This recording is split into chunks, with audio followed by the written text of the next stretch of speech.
Teams of high school students from the Niagara area are here today at Brock University in hopes of winning the next Envirothon Championship.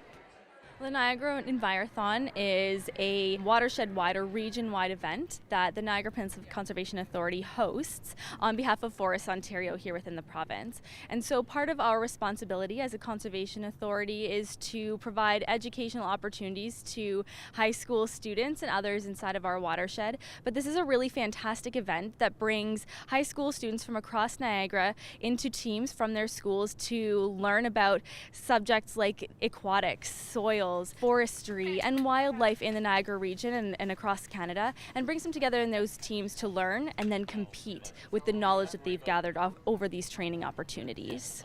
What do the students have to do today for the competition? Today is really exciting.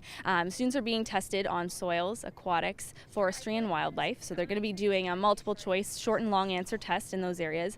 And then they had an opportunity to prepare for a really big presentation that they're giving in front of a number of field experts, a panel of judges, about our key topic, which is agroecology. So the students are subjecting themselves to 4 rigorous tests and then one really nerve-wracking presentation in front of a panel of experts. Julie, your team won the Envirothon last year.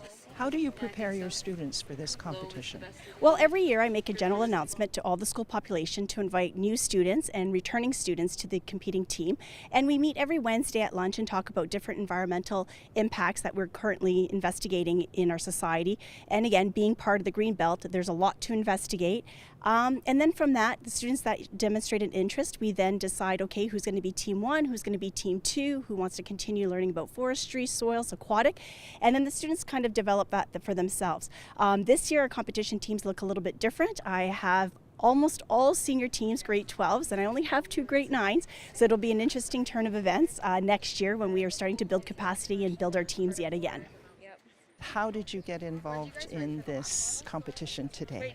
Well, I started in grade 9 coming with my geography teacher, and now is my 4th year in Envirothon. And what's your group working on here today? Right now we are working on our wildlife quiz.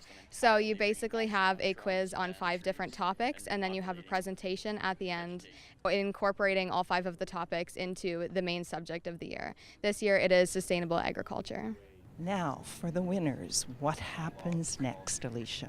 Well, for that lucky winner, the one school that's the most successful today, and they're all successful because they're here and they're participating, but that one professional school that really wins and takes hold of the competition today will get to move on to Provincials, and that's what Forests Ontario hosts each year for all of the winners across the regions in Ontario to come and compete against one another, and that's over a 2-day period, which is really exciting. They'll get to compete against the best of the best across Ontario.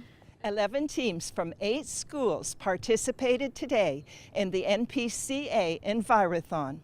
Congratulations to all the teams who competed, and good luck to the winners as they move on to the provincial finals. In St. Catharines at Brock University, for The Source, I'm Brenda Schultz.